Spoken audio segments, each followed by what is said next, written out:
પંચમહાલ જિલ્લાના જાંબુઘોડાના તત્કાલીન સમયના તાલુકા વિકાસ અધિકારીએ સત્તા બહારના બિનખેતીના હુકમના આધારે 36 હકપત્રકની નોંધોવાળી જમીન પ્રકરણમાં તાલુકા પંચાયત કચેરીના તત્કાલીન સમયના 7 કર્મીઓ તથા મામલતદાર સામે જાંબુઘોડા પોલીસ મથકે ગુનો દાખલ થતા હડકંપ મચ્યો। પંચમહાલ જિલ્લાના જાંબુઘોડા તાલુકાના પોલીસ મથકમાં મામલતદાર અને સરકારી કર્મીઓ સામે એક સાથે ગુનો દાખલ કરવામાં આવતા કચેરીઓમાં સન્નાટો છવાયો હતો, કારણ કે જાંબુઘોડાના તત્કાલીન સમયના તાલુકા પંચાયત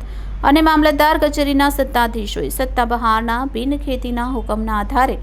સરકારના પ્રીમિયમના નાણાં ભરપાઈ ન કરવા પડે તે માટે 7 જેટલા કર્મીઓ દ્વારા ષડયંત્ર રચીને 36 હકપત્રકની નોંધો જે હુકમના આધારે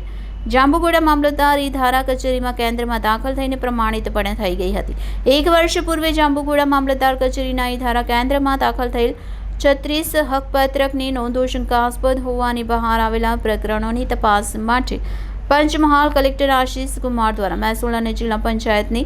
2 ટીમોની રચના કરીને જાંબુઘોડા પ્રકરણમાં તપાસ માટે મેદાનમાં ઉતારીને દસ્તાવેજી પુરાવો કબજે કર્યા હતા। એમાં જાંબુઘોડાના તત્કાલીન સમયના એટલે કે તારીખ 24/1/2023ના તાલુકા વિકાસ અધિકારીએ સરકારના નિયમ વિરુદ્ધ સત્તા બહારનો બિનખેતીનો હુકમ કર્યો હતો અને આ હુકમના આધારે